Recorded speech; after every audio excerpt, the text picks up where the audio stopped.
আসসালামু আলাইকুম এভরিওয়ান, কেমন আছেন সবাই? আশা করি আল্লাহর অশেষ রহমতে সবাই খুব ভালো আছেন। আলহামদুলিল্লাহ, আমিও ভালো আছি। স্বর্ণাজ কিচেনে সবাইকে আরও একবার ওয়েলকাম করছি নতুন একটি রেসিপি দেখার জন্য। আজকে তৈরি করে দেখাবো আটা ও ডিম দিয়ে ভীষণ হেলদি টেস্টি একটা রেসিপি। প্রথমেই এখানে আমি একটা মিক্সিং বোল নিয়ে নিয়েছি আর সেই সাথে 2টা ডিম ভেঙে নিচ্ছি। আমার পরিবার যেহেতু ছোট, তাই আমি 2টা ডিম দিয়ে নাস্তাগুলো তৈরি করে নিচ্ছি। আপনারা চাইলে এখানে ডিম আরও বাড়িয়ে নিতে পারেন, যাদের পরিবারের সদস্য সংখ্যা একটু বেশি, সেই ক্ষেত্রে উপকরণগুলোকে একটু বাড়িয়ে নিতে হবে। এখন স্বাদ মতো লবণ দিয়ে দিলাম, সেই সাথে 1 চা চামচ দিয়ে দিয়েছি চিনি। এবার উইক্স দিয়ে ডিম চিনি খুব ভালোভাবে মিশিয়ে নিতে হবে যতক্ষণ না পর্যন্ত ডিম আর চিনিটা একেবারে ভালোভাবে গলে একসাথে মিশে যায়, ততক্ষণ অবধি আমি কিন্তু উইক্স দিয়ে বিট করে নেব। আর যাদের কাছে ইলেকট্রিক বিটার আছে তারা এই কাজটা অবশ্যই ইলেকট্রিক বিটার দিয়ে করবেন, তাহলে কিন্তু রেজাল্টটা আরও বেশি ভালো পাবেন। যেহেতু আমার ইলেকট্রিক বিটার নেই, আমি সময় নিয়ে উইক্স দিয়েই কিন্তু কাজটা করে নিচ্ছি। আর যাদের কাছে উইক্স নেই তারা কিন্তু কাঁটা চামচ দিয়ে ওই কাজটা করে নিতে পারবেন। এই যে দেখুন, অনবরত নেড়ে চেড়ে ডিম চিনি কিন্তু খুব ভালোভাবে একসাথে মিশিয়ে নিয়েছি।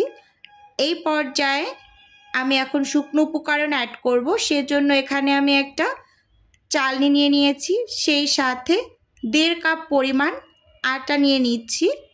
এখানে বন্ধুরা শুকনো উপকরণগুলোকে কিন্তু অবশ্যই চেলে ব্যবহার করবেন।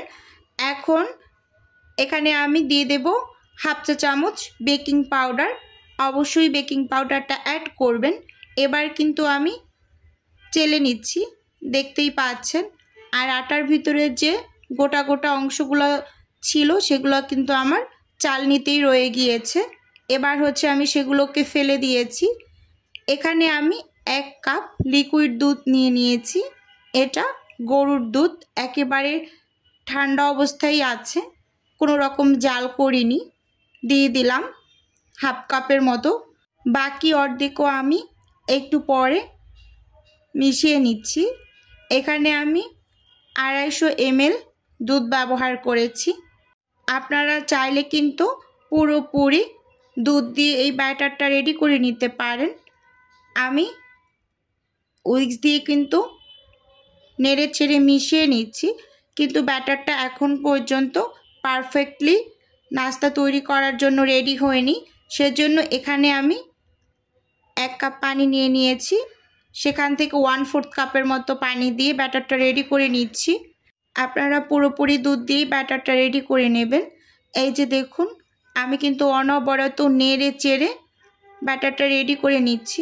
অবশ্যই অনবরত নাড়তে হবে, কারণ এই ব্যাটারের ভিতরে জানি কোনো টাইপের গোটা গোটা দলা দলা এরকম কোনো অংশ যাতে না থাকে। এই নাস্তাটা তৈরি করার জন্য ব্যাটারটাকে একেবারে স্মুথলি রেডি করতে হবে। সেজন্য আপনি উইক্স দিয়ে একেবারে অনবরত ঠিক এরকম নেড়ে চেড়ে ব্যাটারটা রেডি করে নেবেন। ব্যাটারটা যতটা ভালোভাবে রেডি হবে আপনার নাস্তাগুলো কিন্তু ততটাই জালিদার হবে। আর এই নাস্তাটা তৈরি করতে খুবই কম সময় লাগে এবং উপকরণও খুব কম পরিমাণ লাগে, কিন্তু খেতে ভীষণ টেস্টি এবং হেলদি। এই যে আমি কিন্তু ব্যাটারটা রেডি করে নিয়েছি, আপনাদের দেখিয়ে দিচ্ছি। কোনো টাইপের দলা দলা বা গুটি গুটি অংশ ব্যাটারের ভিতরে নেই। এখন আপনাদের ঘনত্বটা একটু চামচ দিয়ে দেখিয়ে দিচ্ছি। দেখুন, বেশ মোটামুটি পাতলা টাইপের একটা ব্যাটার রেডি করে নিয়েছি। এই যে চামচটা উঁচু করলে কিন্তু অনবরত পড়তে থাকে। একটু ডাক দিয়ে দেখিয়ে দিলাম চামচের পিছন সাইডটায়, কিন্তু মিলে যাচ্ছে না। এভাবে কিন্তু আপনারা ব্যাটারের ঘনত্বটা বুঝতে পারবেন। এই যে এখানে 1/4 কাপের মতো পানি ব্যবহার করেছি, দেখিয়ে দিলাম। এবার চুলোতে একটা প্যান বসিয়ে আমি টিস্যু পেপার দিয়ে প্যানটাকে একটু ভালোভাবে মুছে নিয়েছি। আর প্যানটা কিন্তু এই অবস্থায় বেশ ভালো গরম করে নিয়েছি। আর চুলোর আঁচটা মিডিয়ামে রেখে নাস্তাগুলো তৈরি করে নিচ্ছি। মেজারমেন্ট কাপ দিয়ে 1/2 কাপের মতো ব্যাটার দিয়ে দিয়েছি। এবার একেবারে ঘুরিয়ে ঘুরিয়ে সমস্ত প্যানে ছড়িয়ে দিয়েছি। দেখুন একটু সময় বাদেই কিন্তু উপরটা ড্রাই হয়ে গিয়েছে আর অসংখ্য ছিদ্র শুরু হয়ে গিয়েছে। এটা আমার প্রথম নাস্তা, ভালোভাবে লক্ষ্য করুন, তাহলেই কিন্তু দেখতে পাবেন যে কতটা পরিমাণ জালিদার হয়েছে নাস্তাটা।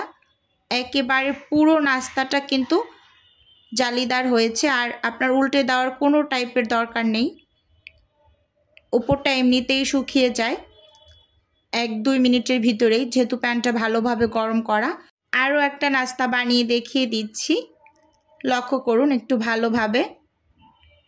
এই যে আস্তে আস্তে কিন্তু উপরটা ড্রাই হতে শুরু করেছে আর অসংখ্য ছিদ্র হওয়া শুরু করেছে, লক্ষ্য করুন।